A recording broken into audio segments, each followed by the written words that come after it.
Buenos días, estimados estudiantes. Vamos a iniciar con el capítulo 12 correspondiente a la materia de biología celular.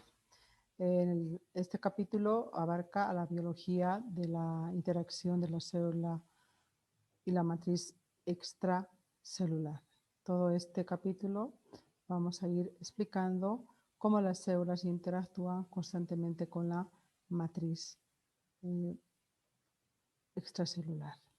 ¿Qué objetivos vamos a cumplir en esta clase? Los objetivos que vamos a llegar a cumplir en una clase va a ser describir la matriz extracelular, de qué manera esta influye en la estructura interna y de la actividad de las células, ya que este es un compartimiento de tipo dinámico que nos va a reflejar ciertas alteraciones celulares para ciertos procesos patológicos. Vamos a ir a describir la composición de la matriz, el colágeno, la elastina, las glicoproteínas, los glicosaminoglicanos y los proteoglicanos y el agua. Caracterizar las glicoproteínas como la fibronectina y la laminina. Entender la estructura y la función de las proteínas transmembranas, las integrinas, conocer las enfermedades que pueden presentar por mutaciones de algún componente de la matriz extracelular. Entender la lámina basal, que juega un papel importante en la biología y las patologías de los tejidos. También vamos a ir viendo a caracterizar los componentes fibrilares y fibrosos de la matriz, cómo realizan diversas funciones en los tejidos. Los tejidos animales y vegetales tienen una importancia fundamental en las funciones de los tejidos, ya que el espacio extracelular va junto con la matriz extracelular y las células van a tener una función importante de rellenar el espacio que es otorgado, que va a otorgar la resistencia. Dentro de esto tenemos las diferentes variaciones, tanto en la cantidad y la calidad de las células y el modo en el cual van a ir a encajar entre sí, y estas van a ser responsables de diferentes tipos de tejidos. La matriz también va a ser un sustrato que nos va a proporcionar las condiciones adecuadas para el crecimiento y la diferenciación celular, donde también podemos ver de que estas variaciones de los tejidos van a depender de la cantidad de matriz extracelular, donde van a ser bastante abundantes tanto en el cartílago, en el tejido óseo y en la dermis. También cuando son muy pocos, encontramos tanto en el tejido nervioso y en el tejido en el epitelial. Por tanto, vamos a ir viendo de que esta matriz extracelular forma una red responsable de la gran diversidad morfológica, funcional y patológica de los diferentes tejidos. Se realiza todo este estudio de la matriz extracelular por métodos inmunohistoquímicos, que se han aislado las macromoléculas de la matriz y diferentes tipos de receptores celulares de los componentes de la matriz. También se han realizado diferentes tipos de células cultivadas en presencia de la matriz que han mantenido las características fisiológicas y bioquímicas especializadas de los diferentes tipos de órganos, como ser, por ejemplo, los huesos, los dientes, los cartílagos y los tendones que vamos a ir explicando. La matriz está formada por los diferentes tipos de proteínas. Dentro de estas matrices, matriz de tipo de proteínas fibrosas, tenemos que son moléculas, moléculas proteicas alargadas, que dependiendo de la estructura pueden ser fibrilares o fibrosas, como el colágeno y la elastina. Por tanto, vamos a ir viendo de que las proteínas estructurales son el colágeno y la elastina y la fibrilina, y las proteínas especializadas van a ser la fibronectina y la laminina. Las estructuras que se agregan pero no forman fibrillas o fibras son las glicoproteínas, que son de tipo alargadas, tienen la función de adhesión entre la matriz y las células, y las glicoproteínas, los glicosaminoglicanos y los proteoglicanos van a formar un gel hidratado en el que están inmersos los otros componentes de la matriz. Aquí podemos observar en la figura 12.1 una representación esquemática donde vemos la organización molecular de la matriz del cartílago hialino, donde se ve la unión de las moléculas con el ácido hialurónico, que es por una covalescencia, y los grupos de del condroitin que se van con la proteína. Entonces, aquí hemos podido observar las características de estos diferentes tipos de uniones por enlaces electrostáticos con las fibrillas del colágeno, que va a contribuir en la rigidez de la matriz extracelular. También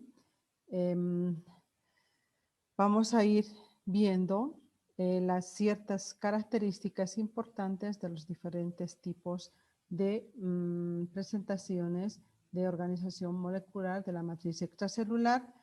Aquí podemos ver que el colágeno constituye una de las proteínas alargadas en las cuales vamos a ir describiendo 4 tipos de colágenos.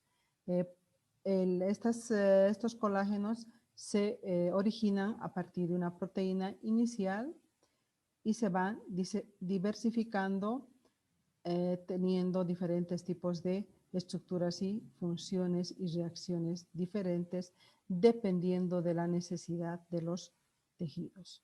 El colágeno a su vez es abundante en el cuerpo humano, que constituye un 25% de la proteína total del cuerpo, y estos a su vez están constituidos por tres tipos de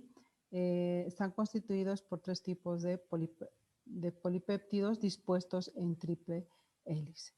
Estos colágenos son responsables del andamiaje estructural y elástico de diversos tejidos que hemos ido mencionando.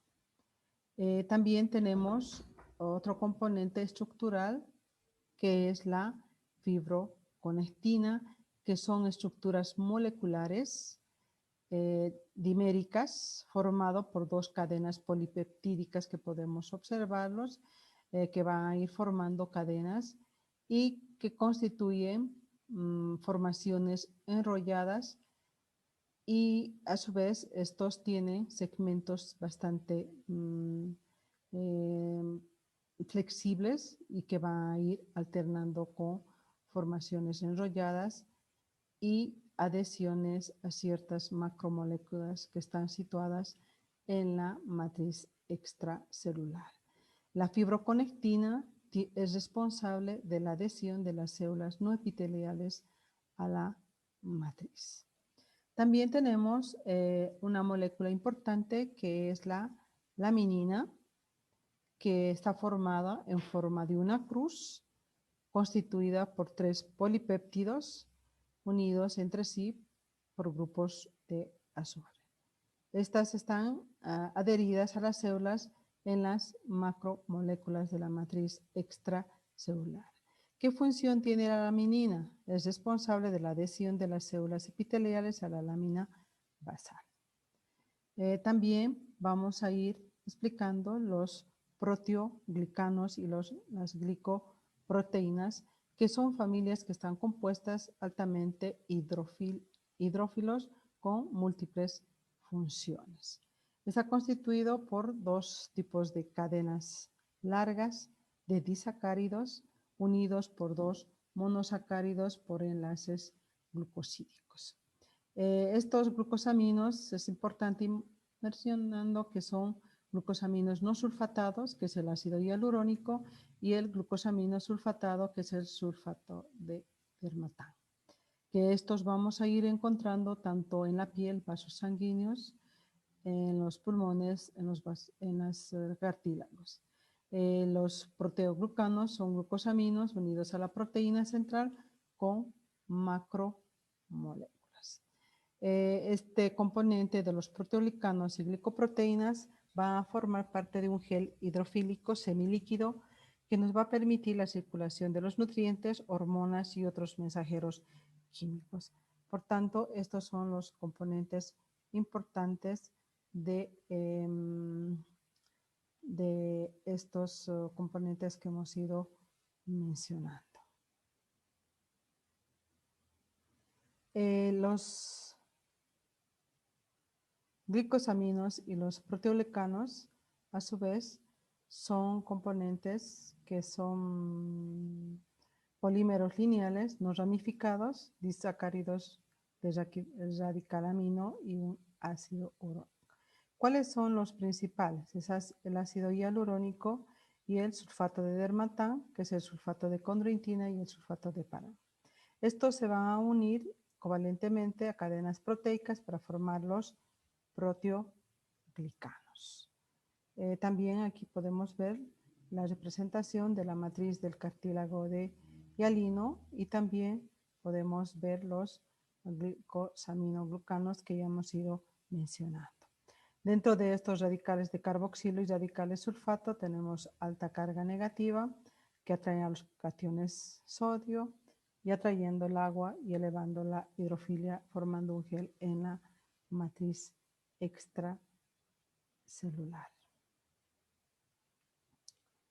Es importante ver la importancia de la matriz extracelular en los diferentes tipos de enfermedades, ya que esta matriz extracelular va a ser importante por su viscosidad retardada y esto se observa cuando hay una penetración de los diferentes tipos de microorganismos a nivel de los tejidos.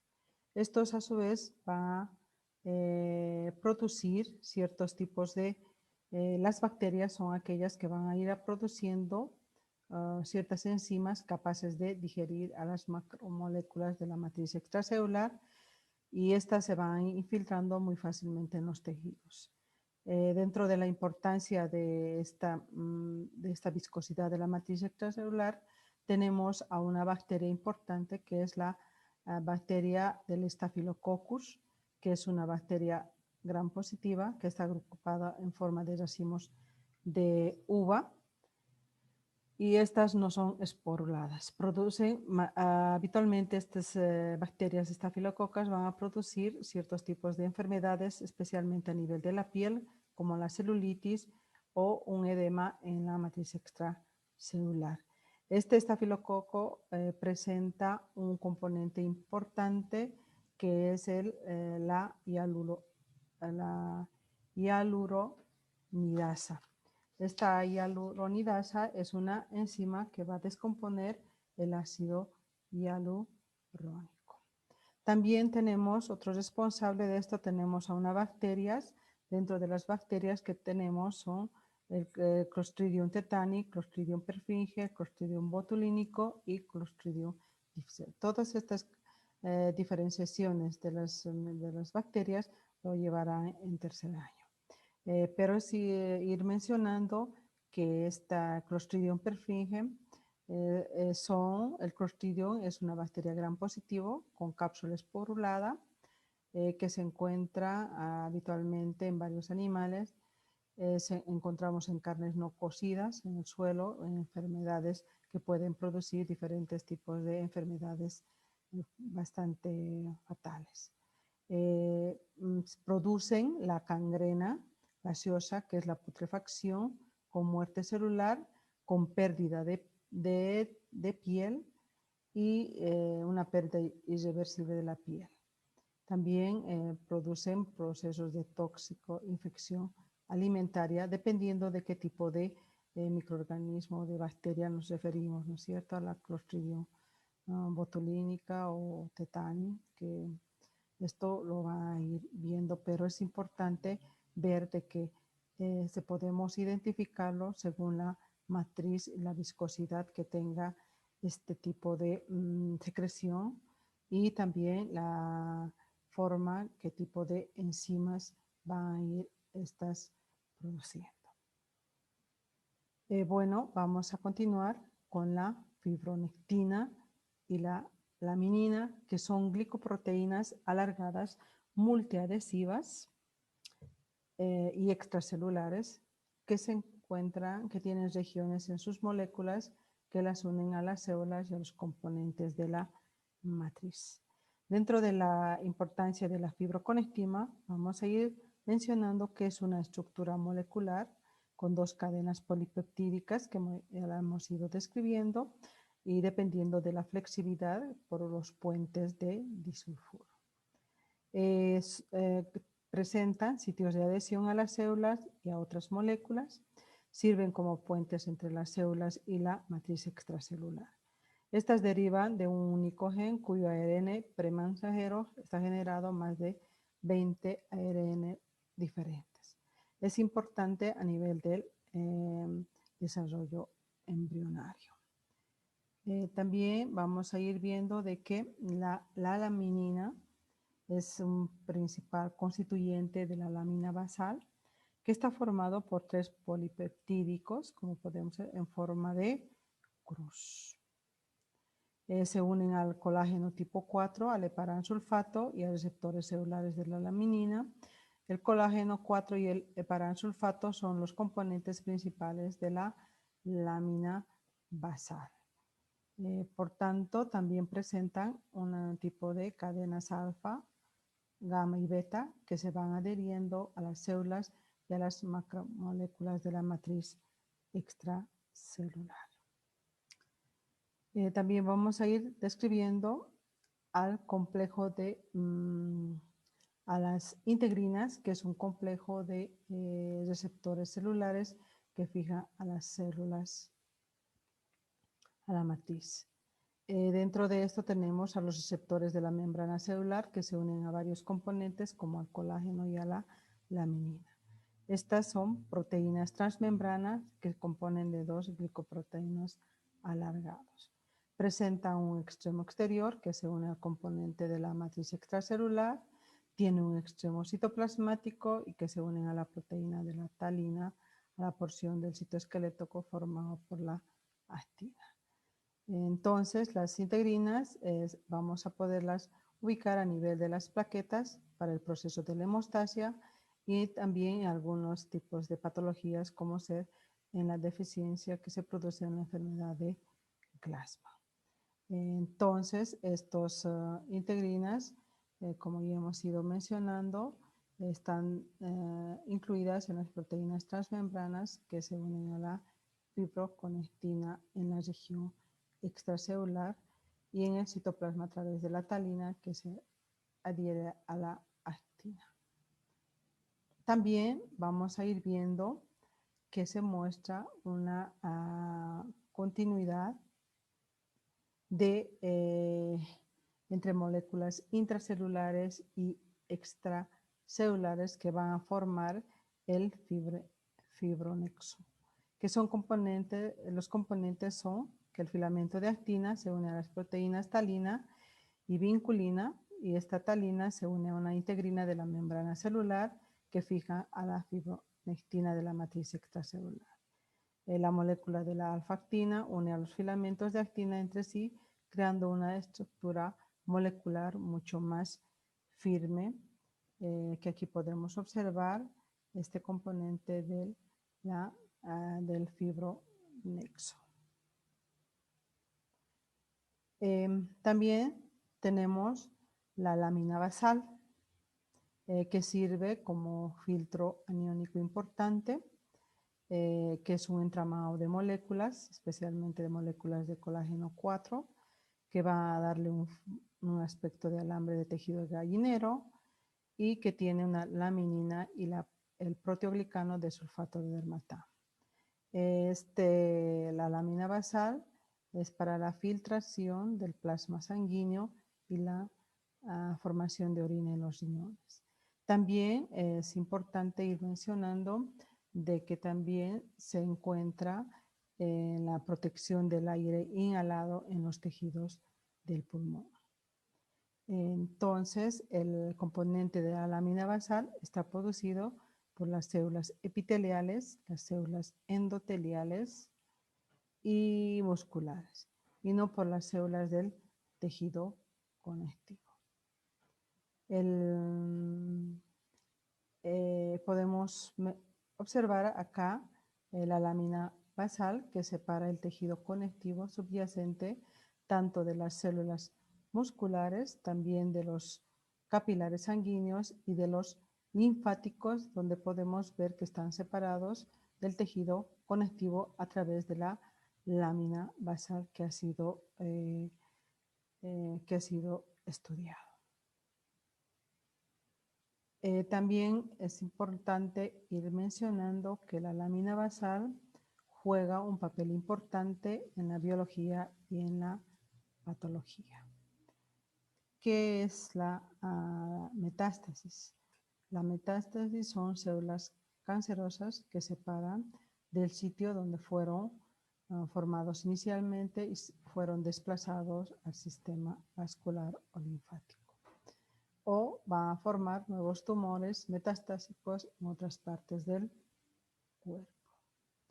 Esto se inicia a la metástasis por la ruptura de la lámina basal en los tejidos y en caso de los epiteliomas o invasión extracelular o intravasación.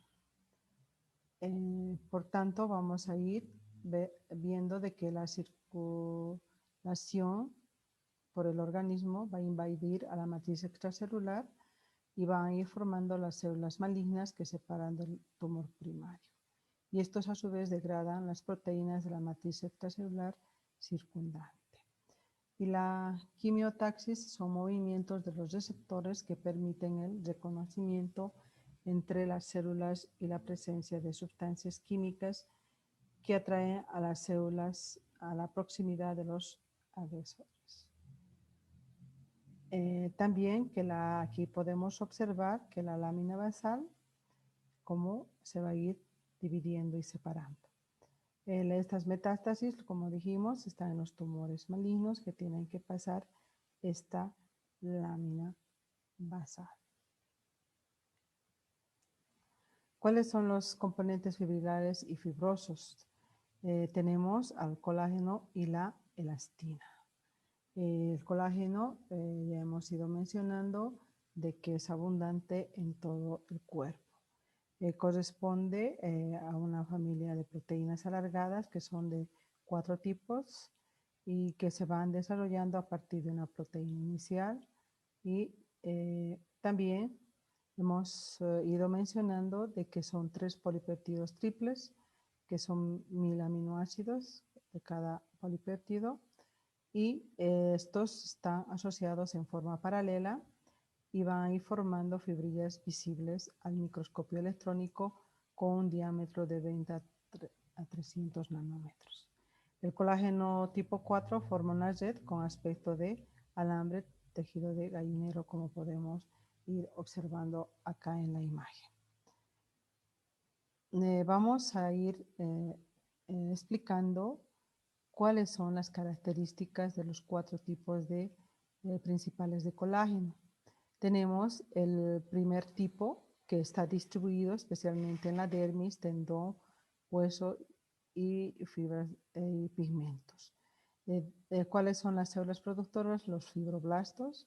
¿Y cuál es el grado de polimerización? Es máximo, donde encontramos las fibras y haces de fibras. Estas son bastante resistentes a la tensión y son fibras gruesas y con enlaces covalentes entre sus fibras. Entonces, ustedes pueden observar que en este cuadro puede haber bastantes preguntas que se pueden realizar en el examen, ¿no es cierto? También tenemos el colágeno tipo 2 que está especialmente distribuido en los cartílagos y quienes las producen son los condrocitos. Estos son pequeños y van a formar fibrillas. Tienen la función de resistir la presión. Estos a su vez están asociados con proteoglicanos que contienen sulfato de condroitina y funcionan como una esponja. También tenemos el colágeno 3 que está distribuido en el músculo liso, en los órganos hematopoyéticos o en los nervios. Están producidos por el músculo liso, las células reticulares. Su grado de polimerización es medio y solo van a formar fibras delgadas. Su función es resistir a la tensión. Estos a su vez se pueden agrupar y van a formar fibras reticulares del tejido conectivo. Colágeno tipo 4 exclusivamente está distribuida en las láminas basales y son producidas por células epiteliales, endoteliales y musculares. El grado de polimerización es ninguna, pero las moléculas se asocian para formar una malla de soporte submicroscópico, el soporte de filtración de Basera. Por tanto, es importante que ustedes tomen en cuenta las características de estos 4 tipos de principales de colágenos, dónde está distribuido, qué grado de polimerización y qué función tienen estos. También podemos observar aquí abajo el grado de polimerización gradual del colágeno en las fibras del colágeno del tipo 1 y donde estos se van asociando paralelamente y formando diferentes tipos de fibrillas que aparecen como estrías transversales, como podemos observar en la imagen, con numerosas fibrillas, ¿no es cierto? Y los diferentes tipos de moléculas y el tipo de colágeno. Es importante mencionar también que hay una hiperelasticidad, que es el síndrome de Ehlers-Danlos. Este síndrome de Ehlers-Danlos exclusivamente se debe a desórdenes de tipo genético del colágeno 4, que también estas personas que tienen esta hiperelasticidad tienen los huesos de cristal porque constantemente presentan múltiples fracturas. Esto se debe a un debilitamiento de los tendones, de los ligamentos y la piel. Especialmente los contorsionistas de circo son los portadores de este síndrome. Entonces, es importante ver la deficiencia o para poder identificar este tipo de síndrome. También tenemos otra deficiencia que es el escorbuto, que es una enfermedad causada por la deficiencia de la vitamina C, que es antioxidante, que es un cofactor esencial para la síntesis del colágeno. Por tanto, es la importancia del consumo de la vitamina C. Se produce debilitamiento del colágeno a nivel de los vasos sanguíneos y especialmente en los ligamentos dentales, que estos nos van a causar diferentes tipos de hemorragias frecuentes y caída de los dientes. Y esto se va a deber por la deficiencia del consumo de la vitamina C. Vamos a continuando con las fibras elásticas. Estas fibras elásticas están compuestas por la elastina y la fibrilina. Por lo menos estas están constituidas por las glicoproteínas, que hemos dicho la elastina, que es altamente hidrofóbica, unidas por enlaces covalentes. También se anastomosan para formar una red a nivel de la piel y los pulmones, y las laminillas son paralelas, que habitualmente las encontramos en las grandes arterias. Al lado de la elastina hay microfibrillas compuestas por glicoproteínas de alto peso molecular, la fibrilina. Por tanto, estas fibras elásticas son abundantes tanto en la piel, en las arterias y en los pulmones. Estas nos van a proporcionar una elasticidad. Aquí nosotros podemos observar cómo hay la elasticidad de los diferentes tipos de fibras elásticas que están constituidas por estas moléculas de la elastina, que a su vez están a principio enrolladas y unidas entre sí por los diferentes tipos de enlaces covalentes. Dentro de los extremos, en sus extremos, ¿no es cierto? Y al estirarlas fibras, las moléculas de elastina, se van desenrollando y volviendo a la posición inicial una vez terminada la fuerza ejercida. Dentro de estos tenemos que se encuentran, ¿no es cierto?, a nivel de abundantes tanto en la piel, arterias y pulmones, las cuales requieren la elasticidad necesaria que está producida por esto. También tenemos una enfermedad que es el síndrome de Marfan. Este síndrome es un trastorno del tejido conectivo, ya que este fortalece las estructuras corporales y está causado por un defecto de un gen de fibrilina. Entonces es un papel importante en el tejido conectivo y está localizado exclusivamente en el cromosoma 15. Hay la hiperextensibilidad de las articulaciones, como podemos observar acá en la imagen. Hay el desplazamiento del cristalino del globo ocular con deficiencia visual. También se debe a la dilatación de la aorta, que puede conducir a la ruptura de este vaso y la hemorragia muy grave. También vamos a ver que esto puede producir el crecimiento excesivo de los huesos largos, como ya dijimos, una estatura elevada y las manos largas.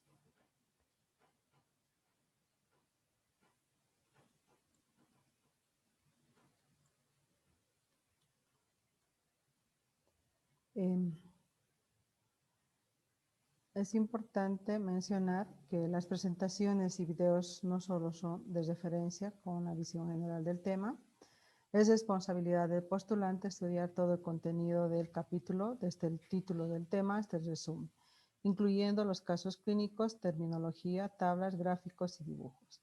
En el caso de dudas o preguntas, es acceder a la plataforma de Classroom en la sección del tablón para responder a sus cuestiones.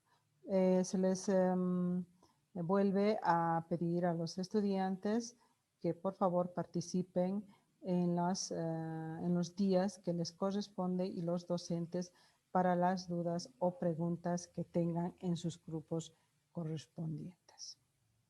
Esfuérzate al máximo, lo que siembras hoy darás tus frutos mañana. Muy bien, muchas gracias.